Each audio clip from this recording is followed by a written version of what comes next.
Jayden Daniels does not need surgery and will avoid hitting the injured reserve list. Daniels dislocated his non-throwing elbow in the fourth quarter of last week's loss to the Seahawks. And our Jonathan Jones reports that tests revealed no ligament damage for him, so leaving the door open to Daniels returning this season. And Dan Quinn was asked about it earlier. It's a good deal with no surgery. Obviously, that makes a big difference. We have an injury not to have to go down that road.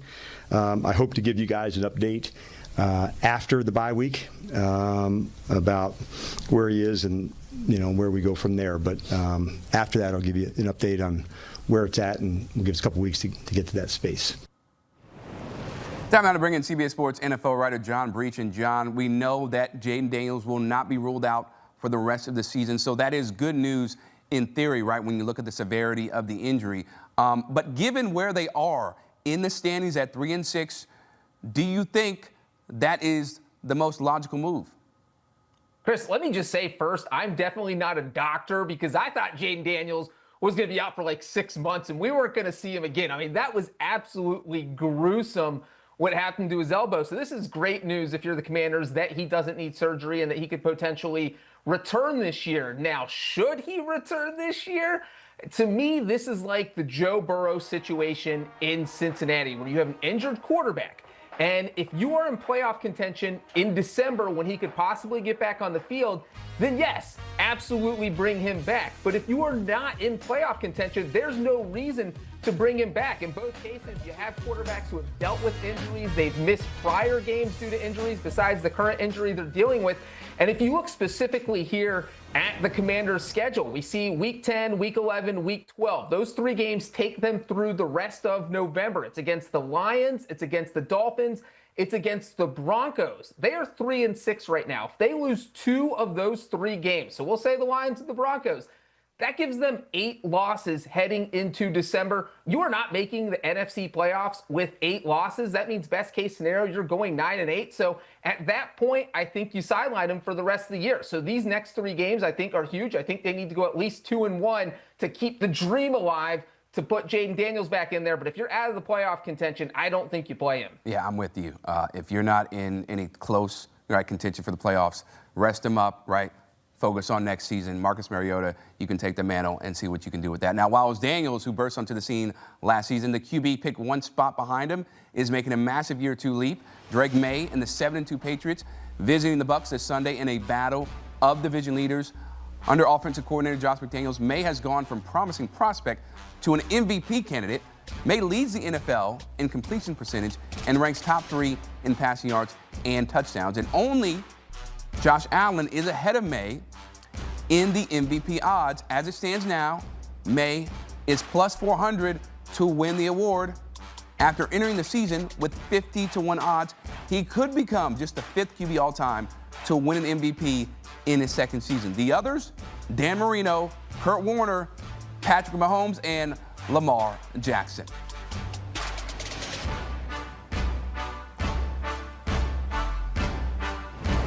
All right, we're back here with John Breech. And John, could we be witnessing, obviously I'm joking here, the second coming of Tom Brady, playing at an MVP level, helping the Pats lead the AFC East?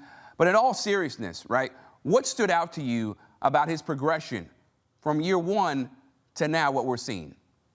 Hey, Chris, Tom Brady cloned his dog, so maybe he did clone himself and named him Drake Maye, and that's what's happening here. Let's not rule that out, because that is how good Drake Maye has looked this year. And you look at those MVP odds. He is the 2nd odds-on favorite right now. And the Patriots have the easiest remaining strength of schedule. So I have to think he is going to stay in this race and possibly win this award. And I think if you really want to take into consideration how good Drake Maye has been, just look at the last 2 weeks with the Patriots facing the Falcons and Browns. I know the Browns don't have the best record, but they have one of the best defenses in football. The Falcons also have one of the best defenses in football. That did not slow down Drake Maye at all. Against Atlanta, he carved him up for 259 yards and 2 touchdowns. He threw for over 280 yards against the Browns. You mentioned that he leads the NFL in completion percentage. he's also on pace to finish as the most accurate quarterback in NFL history for a single season. And he's doing all this with the number one wide receiver in Stephon Diggs, who's coming off an ACL tear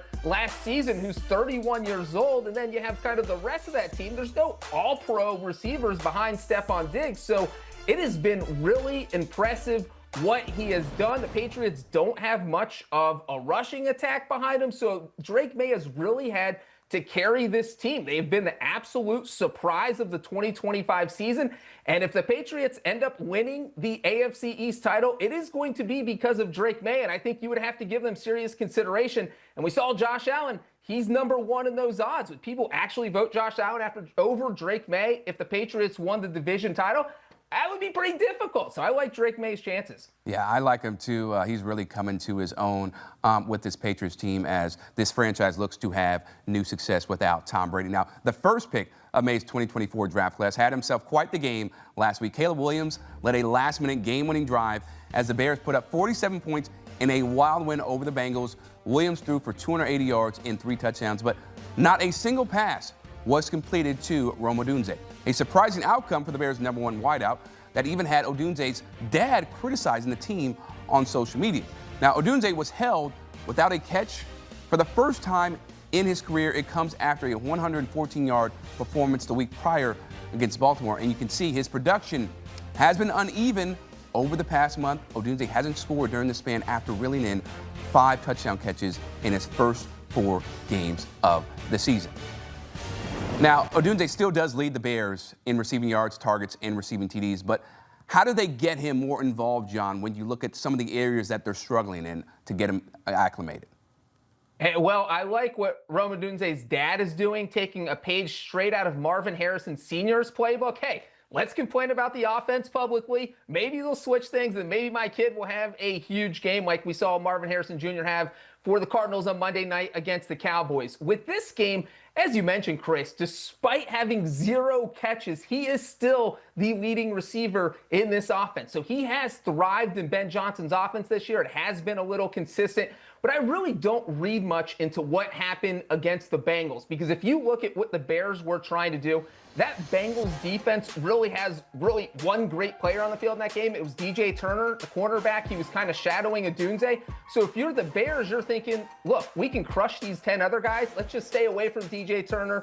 And that's what they did. They rolled up 575 yards. So you can't really second guess their strategy, because it absolutely worked to the tune of 47 points. I think against the Giants on Sunday, we will see an absolute rebound game from Odunze. The Giants are a team that hasn't been great at stopping the pass. If Caleb Williams has time to throw, I think we see Odunze go off. And after getting 0 catches in the bank against the Bengals, I won't be surprised if we see 6 or 7 for over 80 yards against New York. Yeah, Ben Johnson's definitely going to be focused in those game plan meetings to get Mr. Rome Odunze the ball. John Breech, I always appreciate the insight, man. All right, we have a full slate of action right here on CBS. Drake Maye against Baker Mayfield and the Bucs at 1 Eastern. And then Browns, Jets, Jaguars, Texans, Bills on the road against the Dolphins, who have been sputtering. And at 4:05, it's Jacoby Brissett's Cardinals, that's right, against Sam Darnold's Eagles, Sunday on CBS and streaming on Paramount+. Plus, you can watch all the post-game reaction from our Joe Musso, Jonathan Jones, and B-Mac as they give you the analysis that is the best in the business.